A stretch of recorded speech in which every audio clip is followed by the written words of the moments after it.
샬롬. 네, 샬롬. 네. 우리가 이게 말씀을, 그 성경 말씀을 주제별로 한 주 한 주 뽑아서 말씀을 나누는 것이 아니라 우리 교회는 어떻게 하냐면 성경을, 그쵸? 하나를 선택하면 그걸 모조리 해 나가고 있잖아요.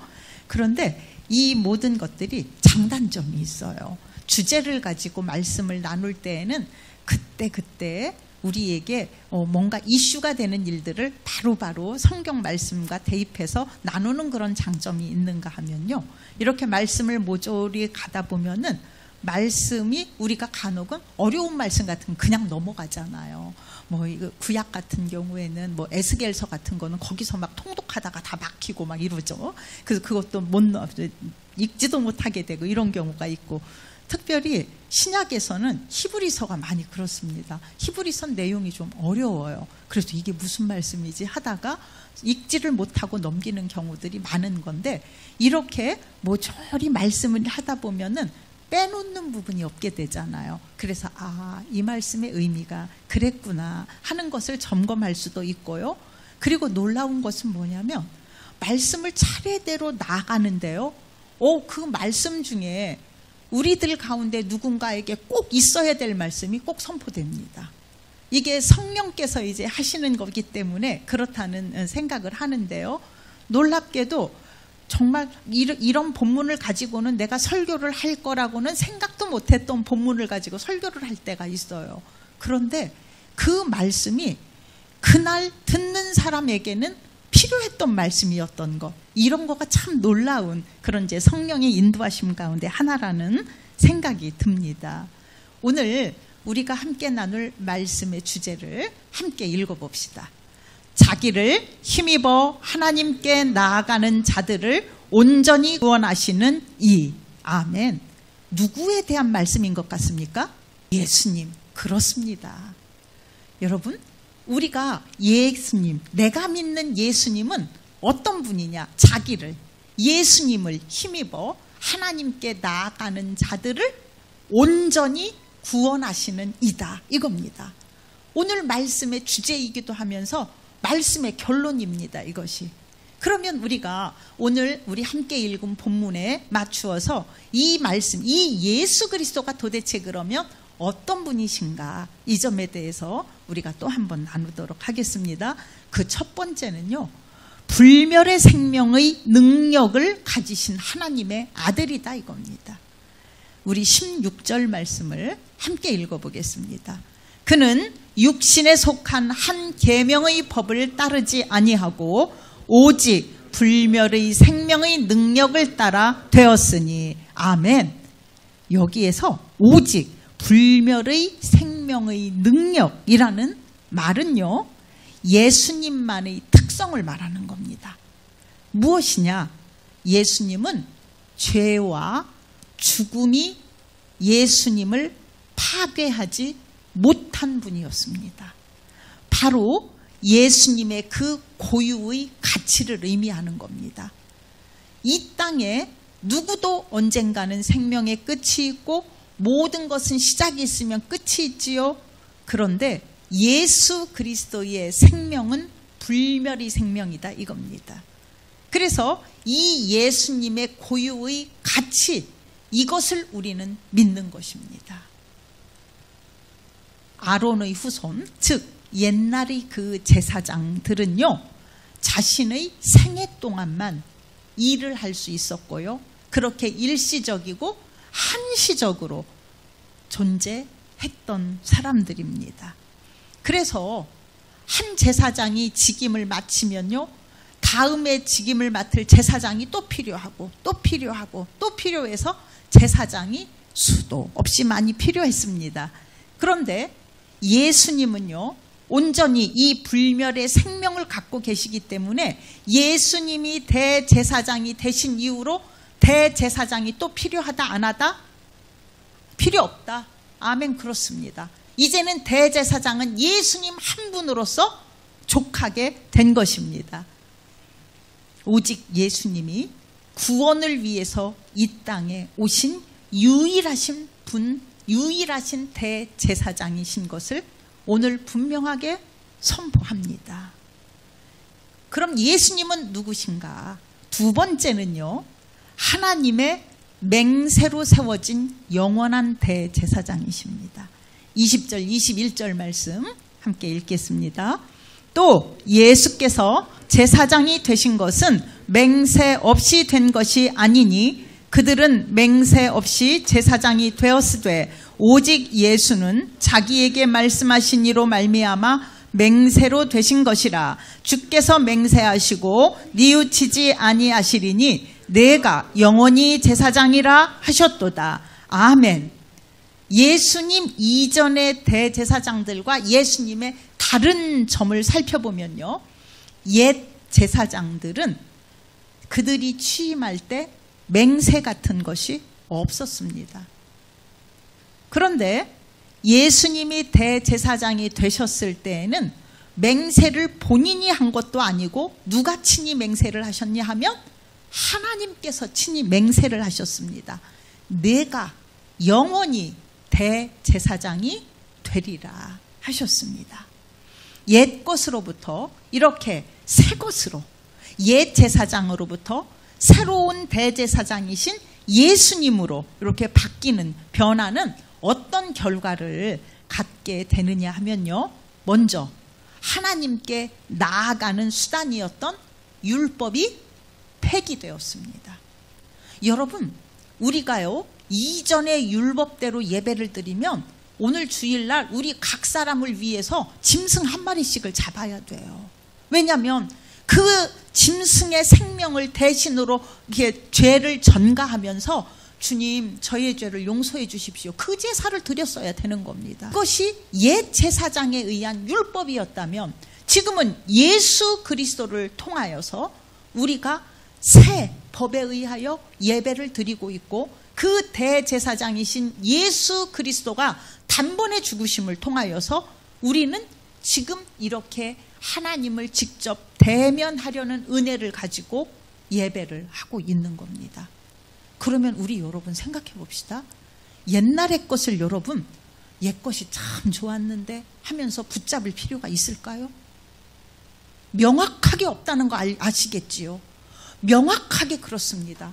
우리는요, 간혹가다 신앙생활을 하다 보면 우리가 이전에 잘못 안내되었던 신앙의 모습들이 있습니다. 여러분, 그러면 이제 우리가 신앙의 모습을 제대로 알게 되었을 때에 그래도 옛날이 좋았어, 우리 그런 생각할 필요가 있을까요? 그럴 필요가 없다 이겁니다. 여러분, 이전에 잘못 안내되었던 신앙의 모습들은 이제 여러분 잊으시길 바랍니다. 버리시길 바랍니다. 우리 18절 19절 말씀 함께 읽어보겠습니다. 전에 있던 계명은 연약하고 무익함으로 패하고 율법은 아무것도 온전하게 못할지라. 이에 더 좋은 소망이 생기니 이것으로 우리가 하나님께 가까이 가느니라. 아멘. 전의 계명은 연약하고 무익하기에 폐기하였다고 하였습니다. 또한 그 율법은 누구도 온전하게 할 수가 없었습니다. 계속 반복되는 이야기지요. 그 계명은 아주 연약했어요. 누구에 의한?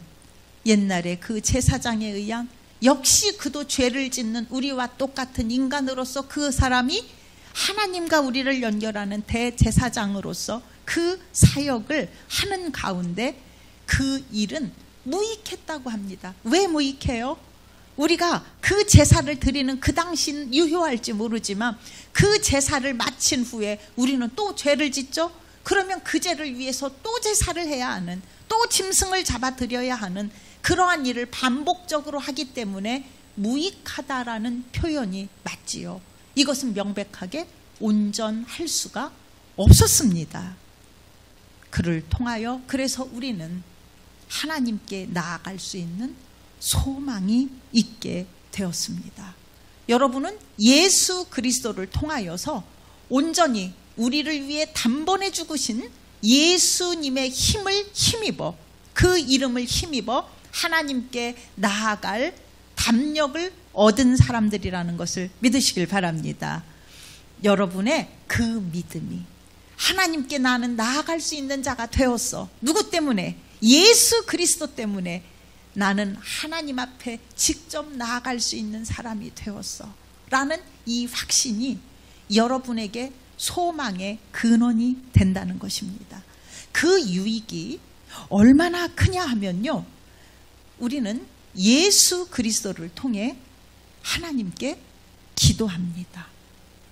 힘든 상황 속에서 하나님께 자비와 믿음과 인내와 또 평안을 구하며 울부짖습니다. 우리는 그 기도를 그 하나님 보좌 앞에 안전하게 도달하게 되는 누구를 가지게 되었어요? 대제사장을 갖게 되었다 이겁니다. 하나님과 우리를 연결시키는, 그러니 여러분 안에 계신 예수 그리스도의 영에 힘입어 그 예수 그리스도의 영에 의지하여 기도하시기 바랍니다. 여러분이 하는 모든 기도는요, 신음소리 하나까지 예수 그리스도께서 그 기도를, 그 신음을 하나님께 온전히 올려드린다는 사실입니다. 우리의 기도가 하나님께 당도된다는 것이지요. 바로 그 일을 해주시는 분이 예수이십니다. 할렐루야.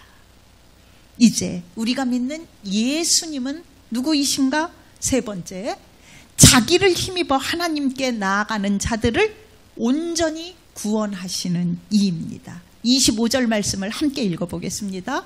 그러므로 자기를 힘입어 하나님께 나아가는 자들을 온전히 구원하실 수 있으니 이는 그가 항상 살아계셔서 그들을 위하여 간구하심이라. 아멘.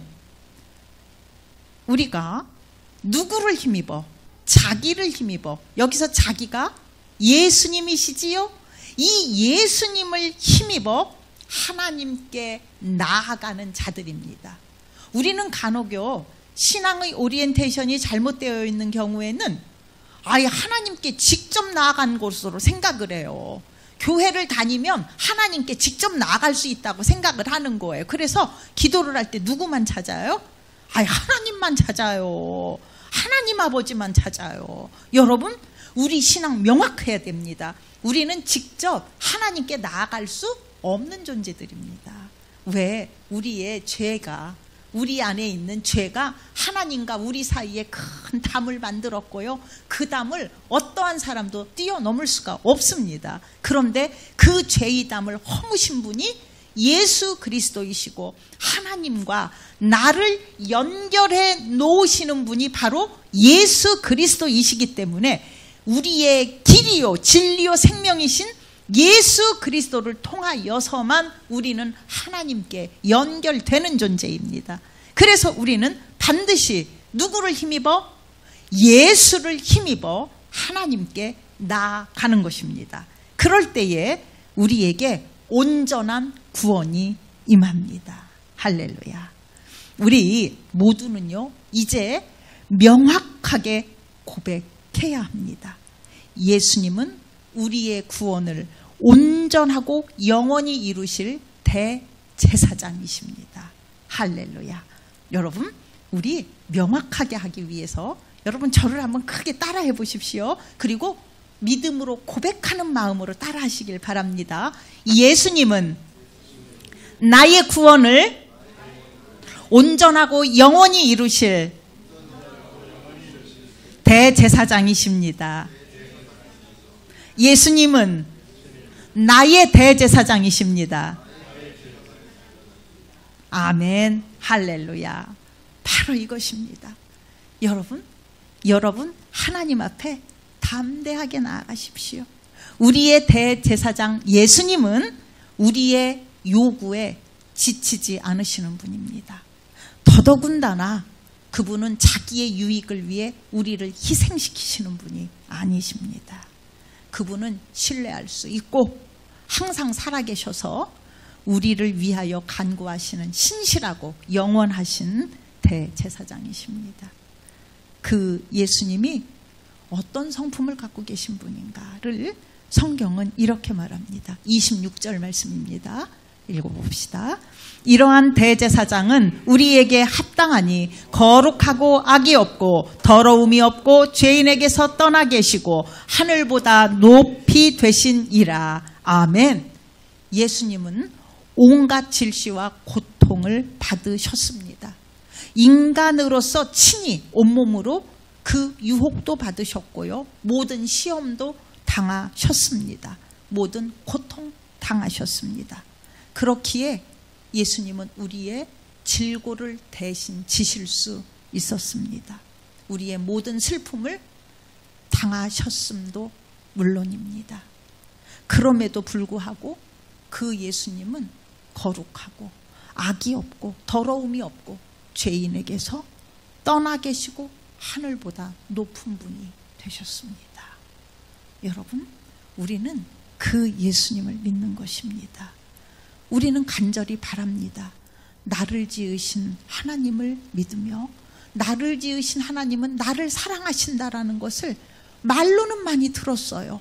그런데 그 사랑은 무엇으로서 확증을 시켜주셨냐? 우리 한 사람 한 사람을요, 얘야 나에게로 다시 와라. 나에게로 다시 와라. 내가 가장 좋은 것으로, 내가 너를 만들었을 때 너에게 주기로 작정되어 있는 것으로 난 너에게 주기를 원한다. 나에게 오너라 오너라 하였는데, 그 가는 방법이, 길이 누구시라고요?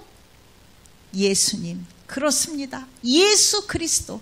그래서 여러분, 예수 그리스도는 나의 대제사장이십니다. 이 말씀을 고백하시며 담대함으로 여러분 하나님의 은혜의 보좌 앞에 나아가시길 바랍니다. 여러분은 그 은혜의 보좌 앞으로 지금 나아오셨습니다. 여러분 수시로, 여러분 항상 무시로 늘 주님 앞에 가까이 가는 여러분이 되시기를 바랍니다. 이 예수님이 누구시냐? 26절 상반절 말씀을 읽어보겠습니다. 이러한 대제사장은 우리에게 합당하니, 할렐루야. 바로 이분이 우리가 꼭 있어야 되는, 우리가 꼭 필요로 하는, 우리가 꼭 믿어야 하는 대제사장 예수 그리스도이신 겁니다.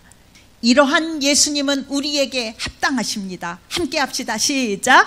이러한 예수님은 우리에게 합당하십니다. 여러분 목소리를 크게 한 번 더 확신 있게 한번 하시길 바랍니다. 이러한 예수님은 우리에게 합당하십니다. 할렐루야.